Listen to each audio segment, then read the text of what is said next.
What are we drinking? Yeah, that's okay. I got something else. All right. Are you recording still?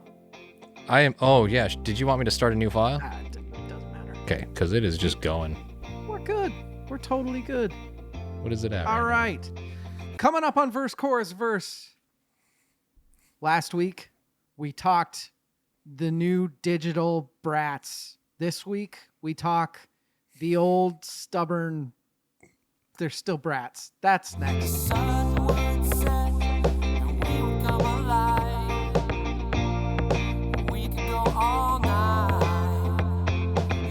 Hi, everybody. Welcome to Verse, Chorus, Verse. I am DL. I am old school DL, and with me is new school Svend. Svend Knutsen, how are you doing tonight? Wow, that was weird. I'm fantastic. You've had one episode to loosen up a bit this season. You're ready to go. I gotta say, you seem a little bit reserved. I feel like maybe January has either been really good to you, or you seem a little bit. You have like a Buddhist Zen quality to you. There's what is it? I started doing yoga. Did you really? I really did. I really had. I had to start doing several healthy things. Yoga being one of them. And honestly, it's weird. It actually makes you feel better. Well, that's great. I hate that something so woo-woo makes me feel so good. Nah, that's great. Are you going to grow out a man bun? Ooh, I never considered it. I could... I feel like I don't have the patience, though. Yeah, about the time my hair gets like here, I'm like, it's taking so long to grow. And then I cut it off. Man, I think you could pull it off. Maybe. I used to when I was like 16. I feel like Asians are like the one culture that pulls off. I used to do this pretty well. When I played soccer in like junior high. My hair was down to my shoulders, and I'd put up in like a little man bun on top of my head. Did you ever do the Lane Staley Mad Season, the ponytail on the very middle of the head? That was just I did too. I loved that. Yeah, fucking Lane Staley, man. Just paved the way for all sorts of things. Dude, in 7th grade, me and this other kid on the same soccer team, we grew our hair out long, and we'd do ponytails, pigtails. We would do like the most girly little girl hairstyles we could, because we wanted the other team to think they just got beat by a couple girls. That was fun doing stuff like that. Did you do the do you remember in the 80s and 90s the pigtails were with the two like little balls that they had, like the stretchy tie thing, and then they'd have like the two colored balls that you'd put? I don't remember that. I have no idea what I'm talking about. I remember everyone doing the little braids and putting beads in the end of them, or like wrapping hemp. And then eventually if your hair had any texture, it would turn into dreadlocks.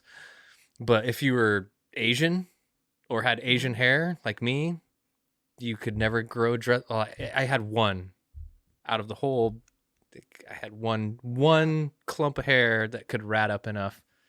The rest was so smooth. It just first band for the first concert that I ever did with our friend Brent in junior high was a house party, and I had the bowl cut, so I had hair, like chin length hair that I shaved off all the sides, and then I had the 6 braids.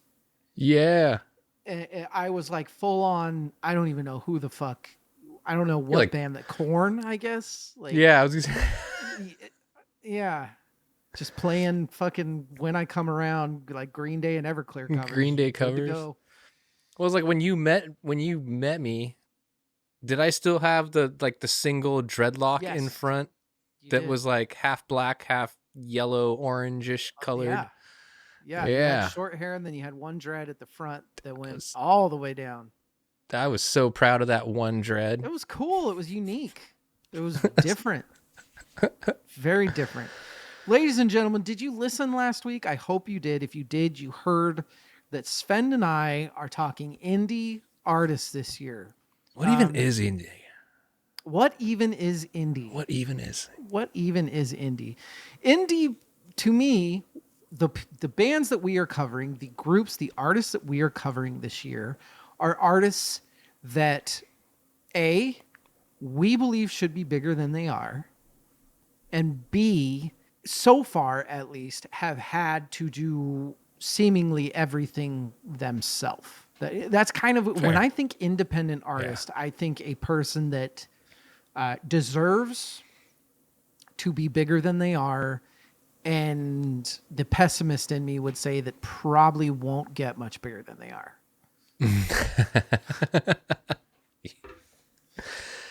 Sorry, You know, I think I hope nobody we covers listens to any of the stuff that we do. Well, I mean, it's numbers, right? Like the odds are not with any musician, None. None. Even the ones that can afford a little promotion and a management team, and there's people with a budget that fall flat. There's people on a label that. What's crazy is the people that are signed to a label, but the label decides to never release any of their shit, so they never get heard.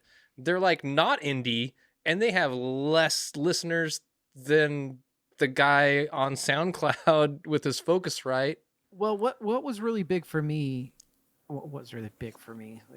What a stupid thing to say. What was big so there was a point in time. That's true. There was a point in time where I was actually doing things in the music industry, or trying at least. And there was a point in time where we were touring. There was a point in time where I was, I think later on, I think it was later. I don't know. It's all a blur. There was a point in time where I was able to do a couple things. And what was big then, and what I caught on to, that really made me just give up on the music industry as a whole and just say, okay, I'm going to go to fucking college. I quit. Was what was big, and you've kind of alluded to it, is you get all these artists in, and they come in and they do their demo with you. They do their songs, and you essentially, as a label, have songs now. You don't have to release them, but you own them. So when a band does come around that has the amazing front person and the this and the that and this is fucking marketable, you have 25 songs stockpiled to be like, hey, this song, this song, this song. So essentially and this was huge in the 2000s, a lot of the bands that you heard that came out that were big came out with pilfered songs from tons of different indie artists. Yeah. It's all just a heap of shit, right, Svend? And then there's all these bands that were so excited to get signed to a label and then end up never getting heard. Yes. And I don't know. It's messed up. So concentrating on the positive, we are here talking about these indie artists. We're here giving them the time that they deserve, damn it. The band that I have given to Svend, we are talking about in this episode, I have brought them up a couple times on the pod, as you loyal listeners know. You know what I love about indie artists, Svend, is when you find one that's likable and has a lot of good shit, it's so easy to want to champion them. It's so easy to want to promote them any chance you get. Just a little bit of coolness goes a long way, I think. Totally. Yeah.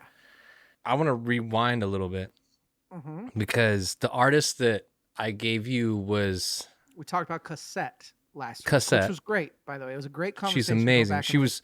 Yes. Not the first artist that I was going to give you, but the artist I was going to give you, actually, I decided... Well, I don't think I decided. They pulled most of their music off of every single platform out there, deleted their social media accounts, and for the most part completely disappeared overnight. I think it's all, as a solo artist, especially when you're young and your skin might not be, it's not even about thick skin. It's about, I think it is. There's some creepy, abusive assholes that exist in the world. And if you're Always have. a young person that looks a very certain way, that, I don't know, creeps gravitate to a very specific. One of the things that I said in the last episode, I couldn't get a hold of the artist because I wanted a bio. I had nothing on this person. I had nothing on cassette, and I wanted a bio. And I couldn't get a hold of her through a couple ways. And one of the reasons why I do not blame her is because I can imagine, based on the way she looks, the online presence, is I can imagine that she gets a shit ton of solicitation from probably dudes like me that are, hey, I want to interview you for this, or hey, I want to get info for this, and they just end up being fucking scumbags because it's been happening since the dawn of time, particularly in the music industry, and this is kind of what you're alluding to, correct? Yeah, going down that path of self-promotion, like when you start listening to the online marketers and the people that are the gurus of social media platforms and marketing. Yeah. It's all about telling your story, right? That's what they're always going to tell you. Let people into your personal life. You gotta give content that shows what you're like, shows your life. Let people in behind the curtain. The thing is that when you do that, if you aren't prepared to deal with the psychos and you don't have a good support team, whether it's family and friends or whether it's paid, like a label and a marketing team, if you don't have the support system, I don't think it's fair for a person on their own to filter through some of the garbage that comes in through some of those channels when you open the door to your private life. Because now they're not just commenting on your music, they get a window into who you are, like the private side. It's like this line that I don't think artists should have to cross, but you kind of have to in the name of promotion. And especially if you take the route of social media online and you're not on the road every day touring, building an audience, live audience that way, if you're having to do it online, you're open to the online, millions of everybody, good, bad, and otherwise. So no, there's kind of, they're not like this at all, but one of the things that was big, and then, a traveling band, a band that's a band and they travel around and stuff. There could be a certain amount of mystique there that you could get away with. The Lane Staleys of the world that wore their sunglasses and they didn't want to talk in interviews and stuff like that. It was a badass mystique that would make them even more wantable. But the problem is that when you get into artists like what we talked about in the last one, the opposite is wanted. They want their discords where they want to be completely accessible at all times they want, we talked about things that are great, that artist is doing great. Like, hey, share your song with me. I'll do this and that, and we can talk about this. That's got to be fucking exhausting. Not only is that person having to make their own music, do their own production, get on their own Instagram, do their own this, do their own that. They have to 1,300 fans that person is writing that person. They have to respond to that as well. It's not doable. Think of the level. Just, you used to have to be super famous, and then you would go on MTV Cribs, and people get to see the inside of your house. Yeah. Now it's the opposite. If you want to get known, you need to show people the inside of your house and all your private shit all over Instagram and TikTok so that people will like you and know that you're a human and maybe find something to relate. So it's like, it's the opposite game now. It's like you give everything away for free online, and the trade-off is hopefully an audience. Yeah. So that when you finally release music, there's people there waiting to receive it. Which it's exactly the same as if you go around playing live shows, right? The band we're going to talk about tonight, like that's some work ethic. Yes. They've been doing it for a long time. Yes. And when you're hitting these clubs and bars over and over and over. It's not like you stop in that one town that one time and you're done. You're playing circuits. You're coming back. You're getting FaceTime in with that town, with that bar, with that music scene and that community, and you're doing that in as many communities. And so it's the same thing. It's just that instead of doing it through a wire, you're putting gas in a vehicle, loading all your shit up, and then driving to the people at the other, you're driving there. But the game is still the same, except you're just not in your house. You're in somebody's stage or venue or bar or whatever. It's two very different things, but it's still independent artists, man. They're still having to go through the same shit. It's the same, it's just different. Let's just get to the most important part of the night. What are we drinking?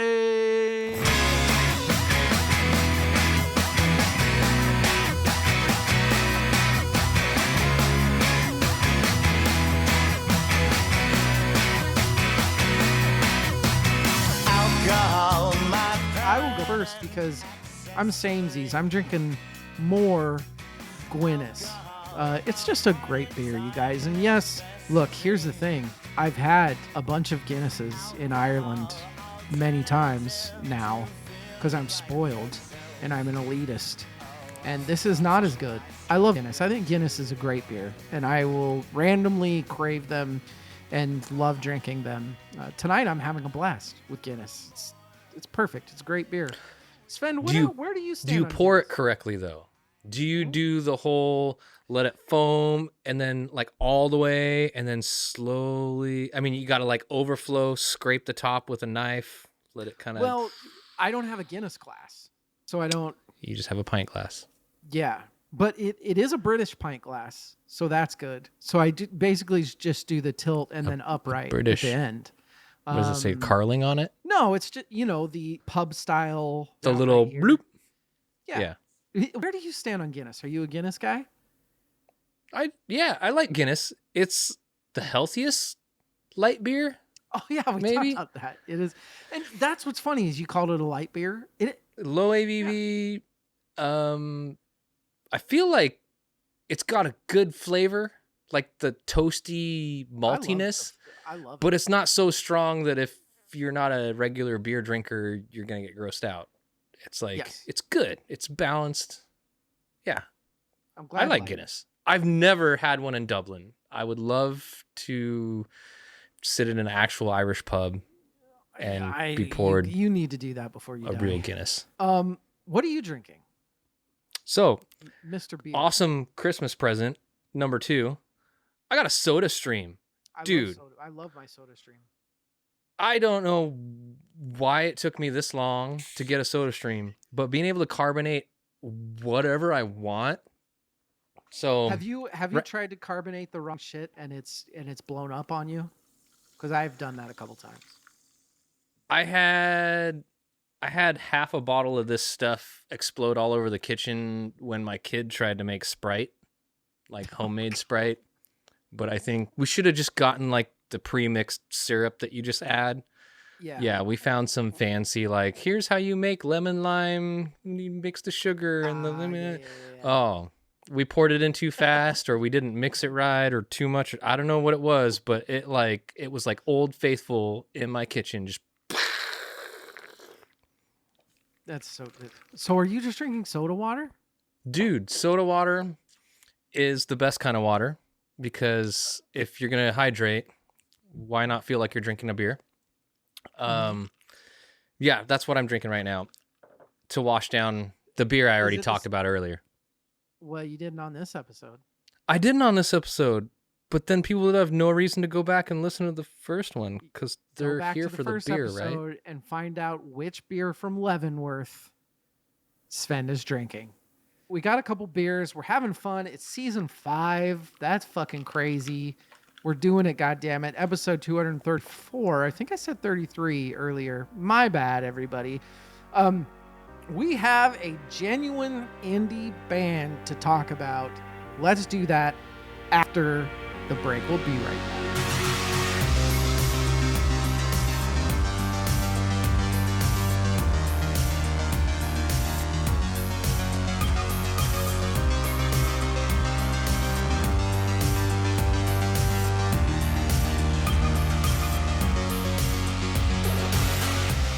We are back, ladies and germs. Are you super excited?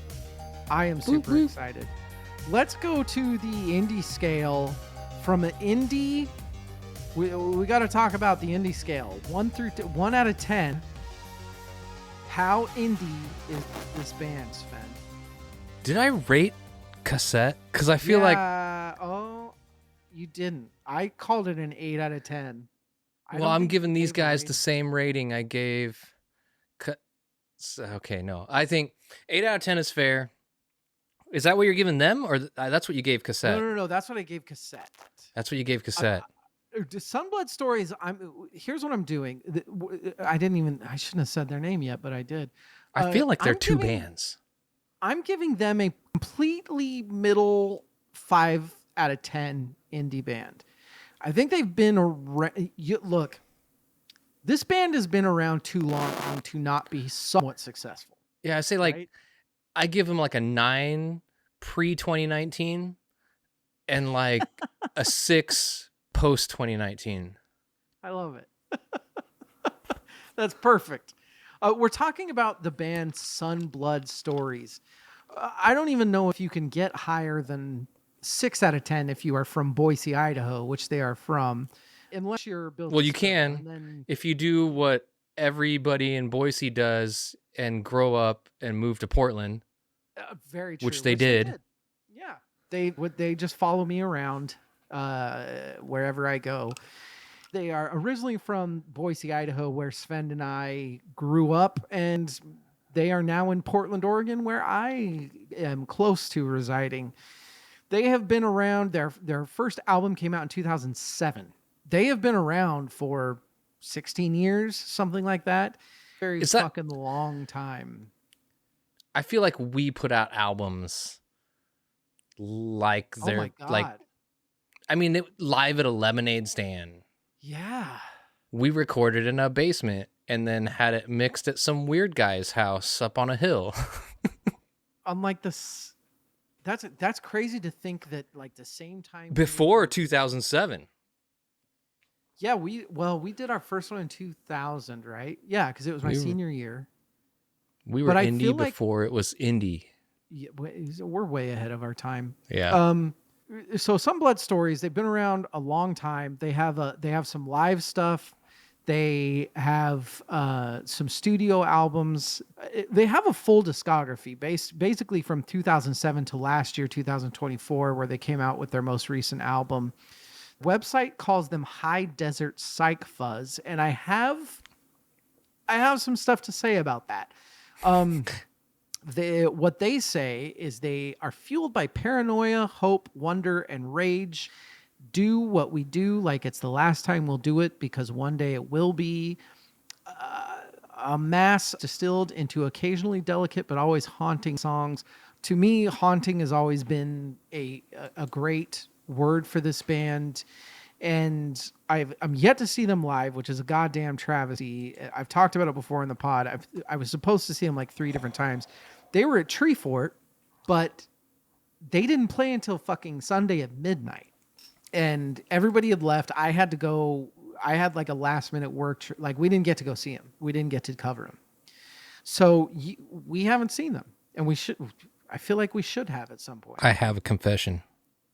What? I've seen them. Have you really? I didn't know it until researching for this episode. Where did you see the band I saw was actually okay. So Sunblood Stories. Oh, this is fascinating. This is great. I think I accidentally attended their album release party at the Neurolux in 2019. Really? Because the show was promoted by Duck Club, which same family of promoters, producers that put on Tree Fort, right? Yeah. So Duck Club. Anyway, I have some friends in the Duck Club family, and I just remembered, like, it was a Saturday night. I dropped my kids off at home. I was supposed to go out and meet some people, and then ended up, like, that canceled.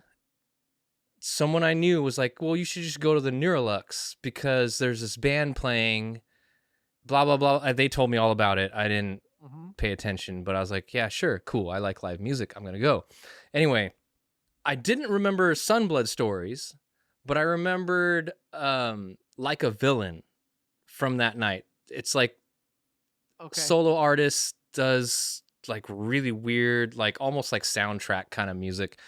Anyway, I remember, that's what I took away from that night. It was an opening band. Now going backwards, as I was listening to some of the recordings, I started like feeling like there was something really super familiar and started digging, like doing like internet sleuthing, and finally put it together that yes, Saturday, September 21st, 2019, I stumbled into the Neurolux and accidentally, Like a Villain, Chief Broom, Endless Atlas opening up for Sunblood Stories at their album release party. See, that's fucking crazy. So the album release that you went to, which is their album "Haunt Yourself," is the album that I do not remember how I heard of them. I think, and apologies, listeners. I think a listener told me about it our first year. I went and checked it out, and I completely fell in love with the album. It's a fantastic album. The album is called "Haunt Yourself," the one that Svend went to the opening for. The band is Aaron Clark on guitar and bass, Ben Kirby on vocals, guitar and slide, Nick Kososic on bass. You have Amber Pollard on vocals, slide guitar, and noise, as she calls it, which I would say would be accurate. And then on drums, you have Summer Secrets. That is Sunblood Stories. And me being an album person, enjoy that they are they are extremely traditional, right? Like they are the opposite of what we were talking about in the last episode. This is a gigging, traveling, album out, putting bitch of a band that goes out and plays live to a crowd and gets, I would assume, drunk and parties their fucking ass off on stage while sweating and fucking putting it all out there. And that's your Sunblood Stories. I mean, you've seen them, not me, Sven. So I don't know. It's definitely a lot of so like the weird thing is like from that show, I remembered one of the opening acts. I really wish that I had better recollection of their set. That happens though. Well, I mean, like that happens. By the time they come on, it's like beer number 10, and I've been there for like 3 hours, and headliners never get my full attention. I give you Sunblood Stories. How did you approach starting to study? What did you just go on Spotify and getting into this band when I gave them to you? Yeah, I think that's what I did at first. I just went to Spotify, top of the discography, and hit play, and just started listening through. And then I think phase 2 of the research was then trying to like read about them. And that's when I started making the connections. Actually, when I was first listening to them, I wasn't looking like at Spotify, like the name of the songs, name of the albums. Yeah. So I guess beginning of phase 2, I noticed that one of their albums was live at the Visual Arts Collective. And I thought, Yeah. I've seen shows at a place called the Visual Arts Collective. That's kind of weird that there's some place in Portland, Oregon, somewhere else called the Visual Arts Collective. And then I realized, no, it's the one in Garden City, Idaho. Yeah. Yep. And then I just furiously took to Google and just started like searching everything I could about them, Boise, Visual Arts Collective, and then eventually like one of the search results was Duck Club, and I was like, wait a minute. Then the Tree Fort connection started like, and then I was like, wait, you guys were talking about that was the one that we didn't see at Tree Fort. Started digging back through, because I used to be the webmaster for Tree Fort in 2008, 2010 through 14. And I remember having to like upload their shit like now in retro going back, like I've crossed paths with Sunblood Stories like like a bunch of times. several times throughout the years that they've been a band, and it's Boise so is kinda weird small. that only now am I actually like That's rad, digging though. in and really like appreciating them. So here's my thing. There is a genre that a lot of bands in the like a high desert fuzz. Mm-hmm. And when I think that, I think of bands that are I typically think of wannabe bands that go to fucking Joshua Tree and make some super cool reverbed long guitar note holds with these slow melodic songs. And to me, it typically sounds very fucking phony. It just does. This is one of the very few bands that I've heard that I've been like, this is legit. These guys sound like they belong doing this. Yeah. And you know why that is, Svend? Because they're from Boise. They're from the high desert. Boise is the real high desert, motherfuckers. Their Like name this, is Sunblood, like named after sounds like the what Boise Boise's fucking sun foothills. looks like Yeah, when we light exactly. all the wilderness fires every August. Yes, that's what this fucking sounds like to me. Yeah, it's the real deal. It's fucking this is fucking Boise. And Yeah. and while Built to Spill might be the mascot band of Boise, deservingly so. I mean, we know like we love more than anyone, but this is like a fucking soundtrack to this fucking is Boise, Idaho to me. This sound is what for I don't know, decade and a half, what you would hear walking into any small bar in Boise, and the local band that's on stage is playing something that would fit this genre. That they like would open for Sunblood Stories. Like that.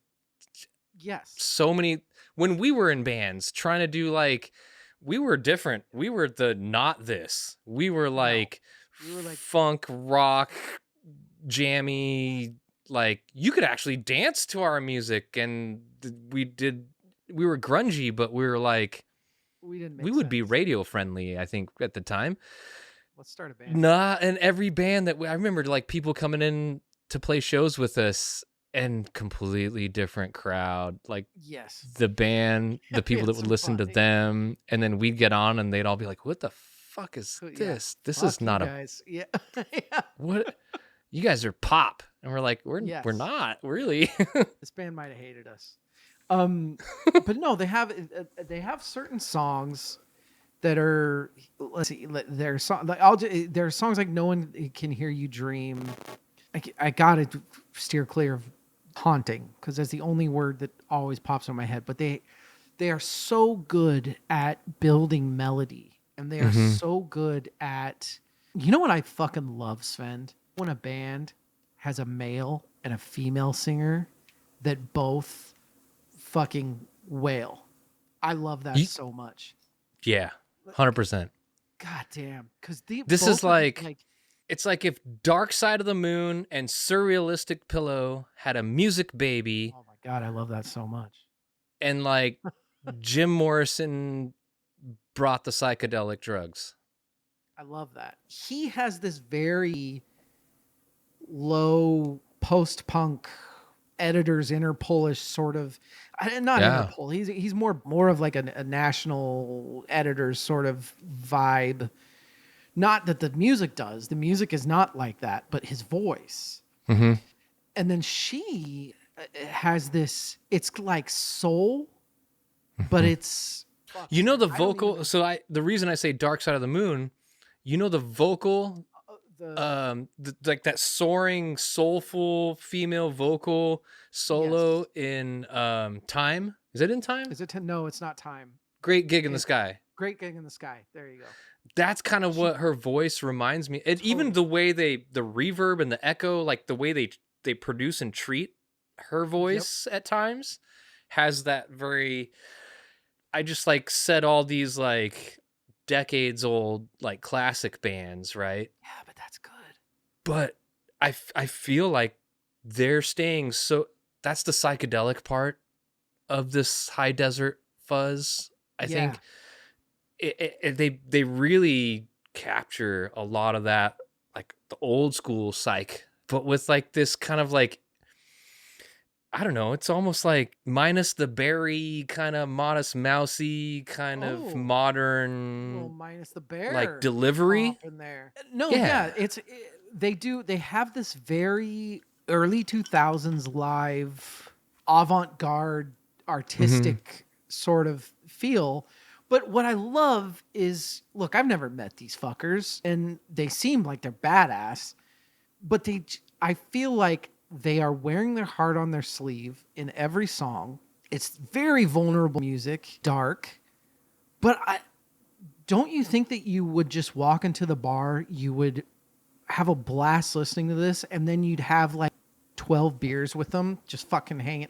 Like, doesn't it seem it's weird because they don't strike me as the type that are going to wear their black suits on stage and then be quiet and disappear. Like, they feel like they're going to be in white t-shirts and jeans and they're going to come off the stage and they're going to be like, all right, let's get drunk off of fucking Pabst Blue Ribbon.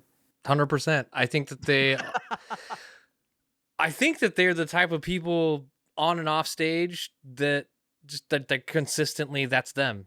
They don't have a stage. I think that's what you're trying to say. They don't have like a stage persona, and then Exactly. they get off stage and they're like a completely other thing or something. Well, they've But been doing it for so long that it's like, dude, yeah, they are who they are.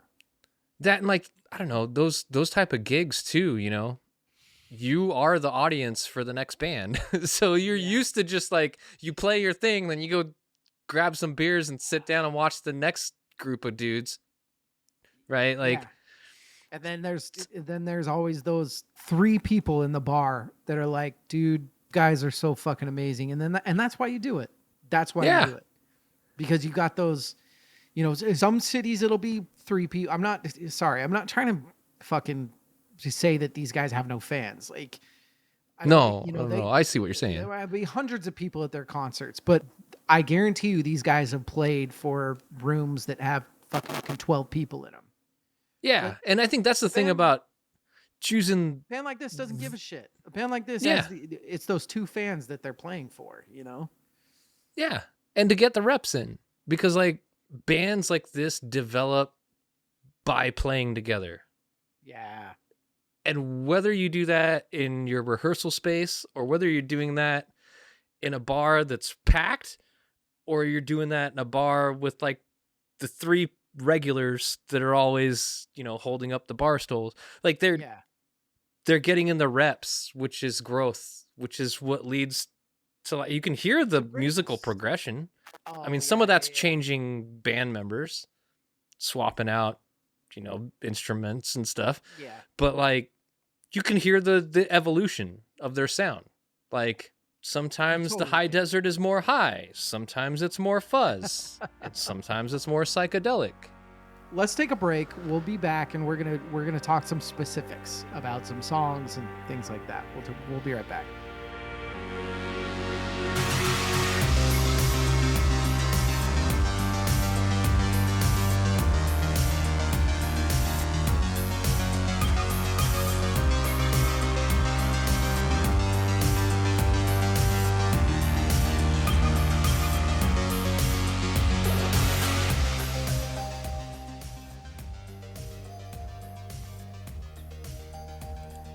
Cold.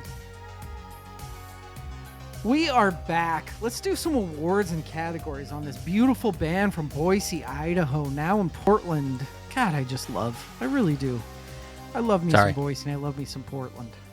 Portland has gotten a bad rap, well, deservingly so, over the last, 7 years or so, but they're trying and there's still a lot of great people, great places. Portland's still fine, everybody. Calm down. BMX Award. Svend, what do you think makes this band unique? Well, being from Boise, Idaho is pretty freaking unique. It really is. I think for me, the thing that's really cool is hearing someone that plays music that I'm so used to me, this was just everywhere in downtown Boise for so long, and you did. I mean, Not this Portland good. too. Let's be With, clear. People are really good at it. oh yeah, yeah. So I mean, for me, it was like hearing stuff that sounded like this just started to fade into like the white noise. Like it was kind of, it's just what everyone in Boise does, you know? So I think that's why, even though I'd heard them in 2019 and I've run into them prior to that, it never stuck in my brain. I didn't even realize who they were until like I was digging around and like then started like, oh shoot, that's the same band. I don't know. So I think, I don't know, this is a really shitty award because it's just, if you're not me, you're not going to think it's that cool. But I just think the fact that they're from Boise and that like they're, I don't know, we're sitting here talking about them on a podcast, and I didn't think that anyone from Boise would ever make it onto a podcast if they weren't Doug Marsh. Look, there's been great music in Boise. We've heard great music in Boise, but Boise, I mean, there's a reason that anybody that wanted to be anything that lived in Boise had to leave Boise, because there wasn't any sort of way paved to get there. And not even, people don't understand that it's not like there's record labels places. And that's why as a band, as like we're two people that tried to do the band thing, and it's not like trying to get in with the right people or the label or anything like that. Boise, even as recent as 20 years ago, there just weren't enough venues for smaller bands to, you had like the 4 bars that you could play in, and it wasn't you weren't going to gain fucking, and even if there was 10 bars, there weren't the people.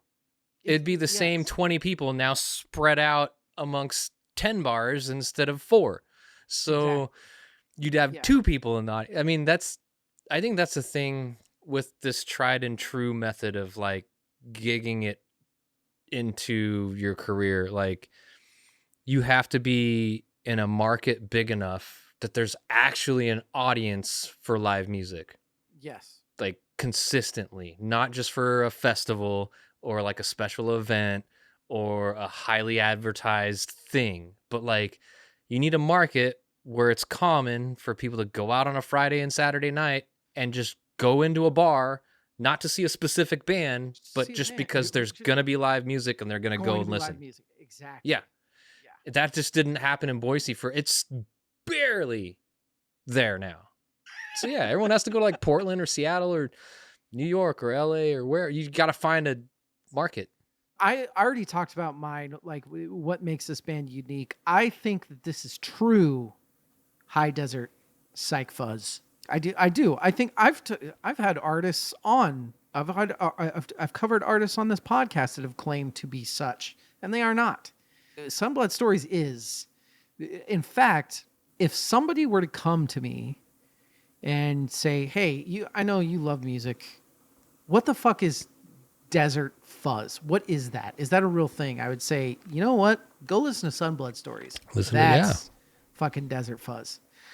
So I feel like, look, you get your own genre, Sunblood Stories. That's as good of a compliment as I can give you. Besides the fact that I like your music. That's the best compliment you can give an artist, right? Right. I like your music.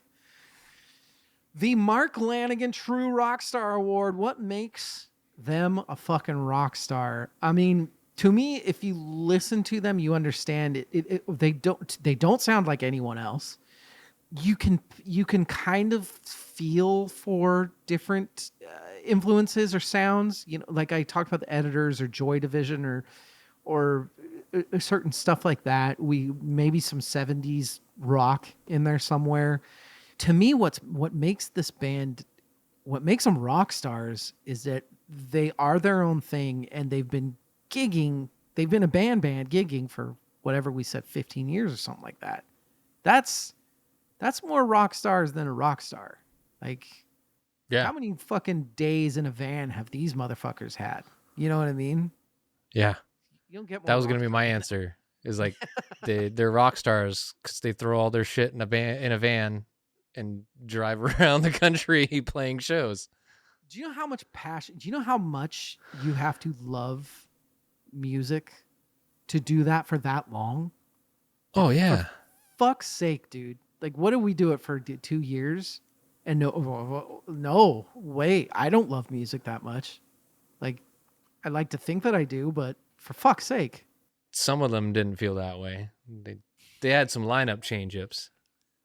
They haven't. I But think they've had like 6. Yeah. Influences. We kind of talked about it. Have you? Do you have any that we haven't talked about, or any that you think? I don't not no. I mean, like really, I do. It's like the big names that I can pull are the ones I said, like from like the like old school, like classic psych rock kind of stuff. But Your Dark Side of the Moon surrealistic pillow thing was that might be the take of the night. That was fantastic. So I don't think we're gonna beat. I don't think we're gonna beat that one out. The John Paul Jones Award. Who would you want this artist to be able to work with? ooh, Usually, when we're covering albums and stuff like that, in the awards for, when we do album exchanges for big albums and stuff, we do the John Paul Jones Award for somebody that we think could add something. This is more of just like as an indie artist, it would be cool for them to be able to, like, I bet they would love working with this person. That's kind of more the award. ah, I didn't even. So my thing is, these guys seem like such fucking artists. So I would say, I think they should get to. It's not even musical. I think they should just tour with, like, they should get to have like William S. Burroughs or somebody to tour with them, and just some fucking weird dark author that's like gonna just sit there after the show and drink beers and just talk about fucking life with them. So that's what I said. It's nothing to do love with it. music. They just get fucking Jack Kerouac to like hang out with them after concerts. That's my John Paul Jones Award. I What did you say? I guess similarly, sort of like this is kind of tongue in cheek. I think it'd be funny to see what kind of chaos would come about if they did something with Low Cut Connie from the East Coast, and like I don't know, like pull in some like random trombones and some like crazy. I don't know. I think just something to break up the fuzz in the psychedelic. It is a very dark. It's very consistently dark, and they have songs that pop up. The album Haunt Yourself, the song Time comes to my mind, where it is a little lighter. It is way more, a lot more of that 60s, early 70s rock in a major chord. Yeah. But it's their shit is dark, dude, and it is consistently dark. I could see it. Yeah. Dude, seriously, award. You have one song to get somebody into this band. What are you looking at, Sven? God, I don't know. I don't know that I have one song. I feel like I could pick the last minute and a half of any of their songs and just be like, just listen to that. And if you don't get it, then it's not for you. Because that's seriously the favorite part of every one of their songs for me, is like they usually build to like these huge, like, well, that's the fuzz. It's like this noisy, like sometimes dissonant, but it always resolves, and it always makes sense, and it always as like resolves too. Yeah. As much tension as they sometimes build up in some of those huge sections, like it always makes sense musically, and it always fits together in like this cool little indie way. Yeah.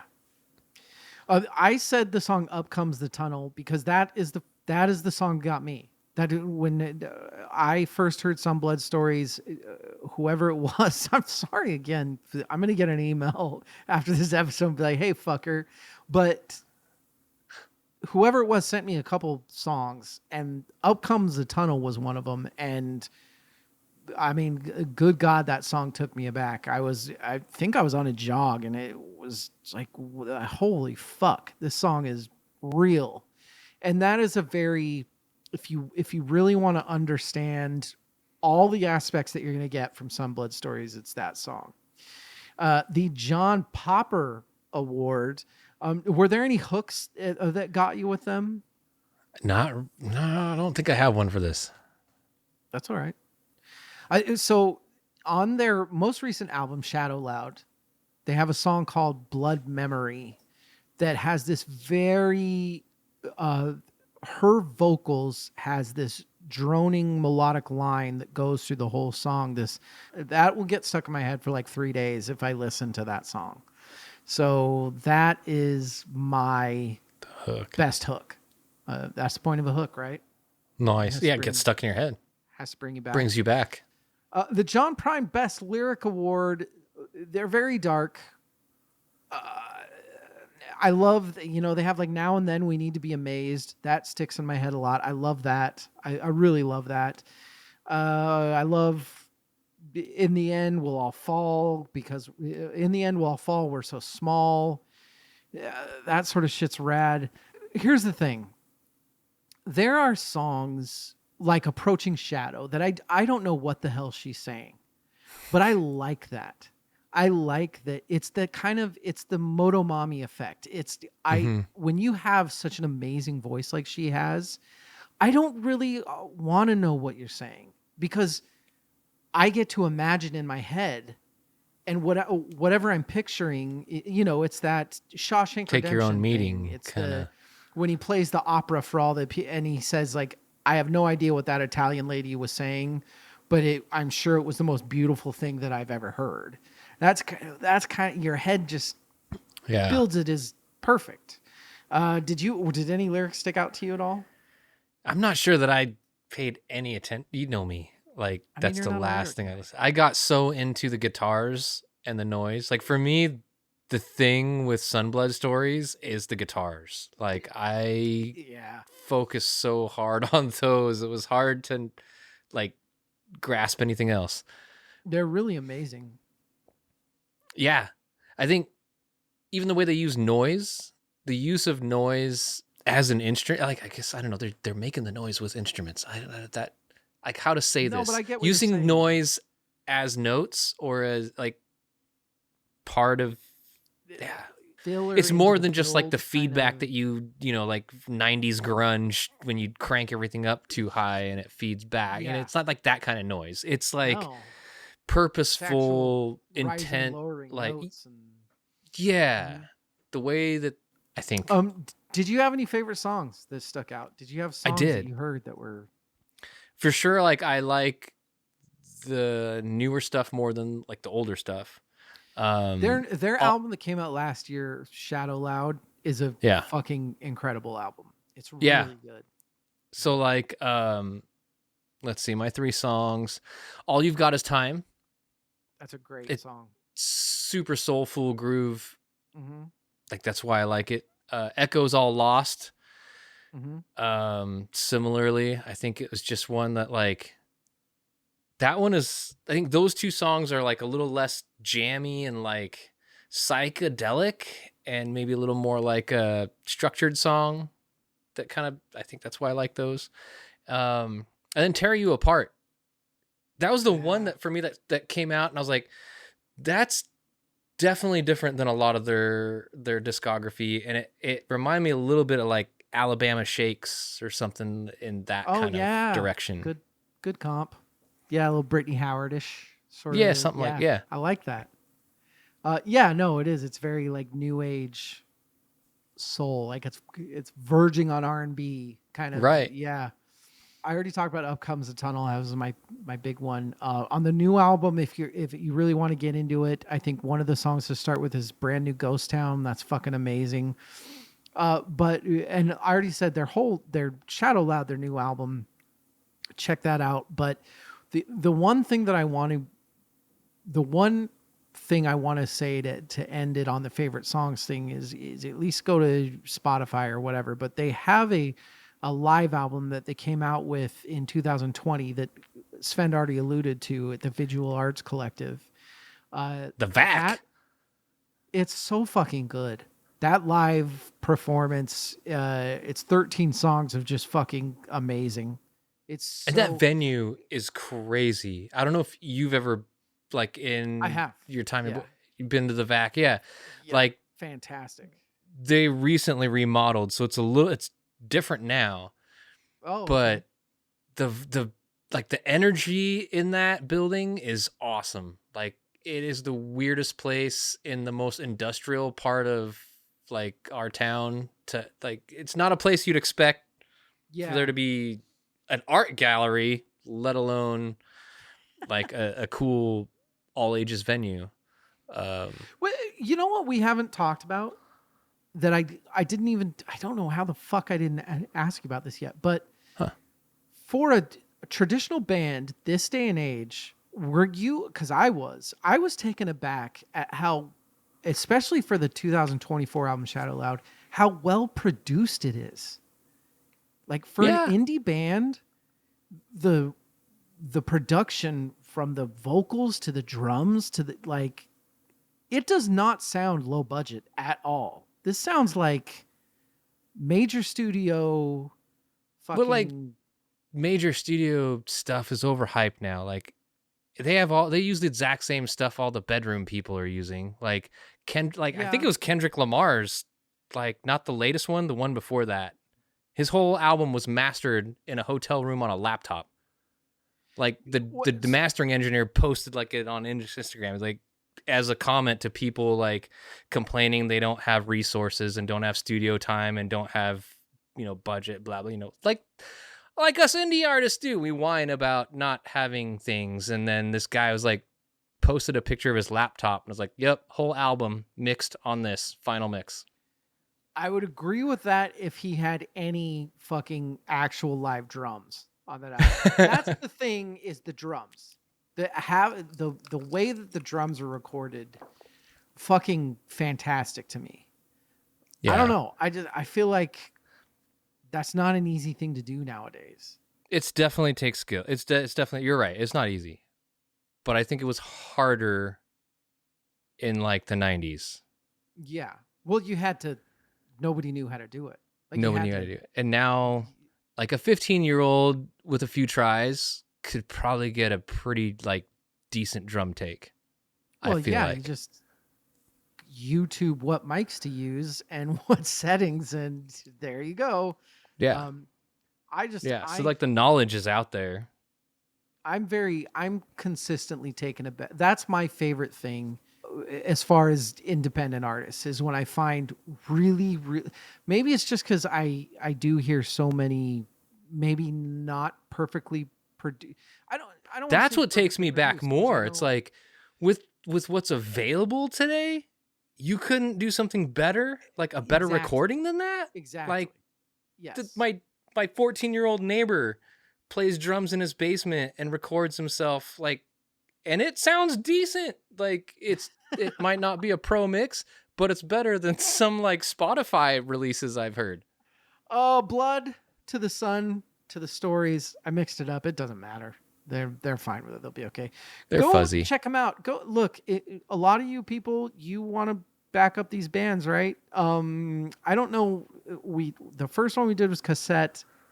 Go to SoundCloud, I guess. Like, can you get? I don't even know SoundCloud. Can you get? I think a streamer on Spotify, but more so, I'd say TikTok. But I don't know what's going to happen with that. She's desperately right now trying to move everyone over to her Discord, because if TikTok, she doesn't post that much on Instagram and Facebook, and she has accounts, but Cosette. Yeah. Some Blood Stories, good old fashioned, like, go to Bandcamp. They have vinyl.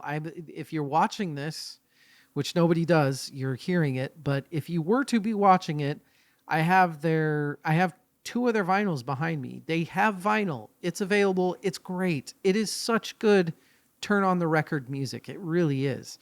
Go support these fucking indie bands, dude. They deserve it. All the shit I talk, or the why won't these people do this and that, and it's frustrating, and stop getting in your own way. Support them. Go buy a fucking shirt, dude. Go see them. Hypocrite David needs to see them. I will. God damn it! I swear to God, I'm gonna see them as soon as I can.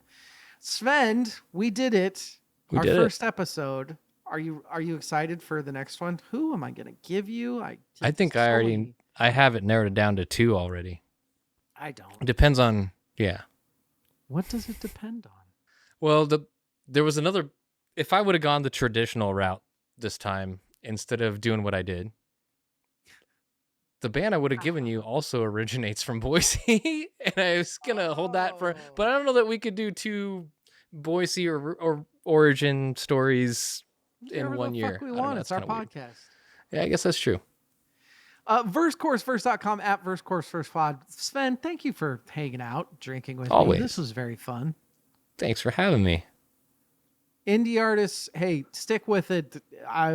Hey man, fucking hang in there. Keep making music for us. Thank you for making it. Sorry the world sucks. And shout out to, I didn't even say it, shout out to the fucking Some Blood Stories drummer. I talked about how good the drummer production was. I didn't talk about the drum.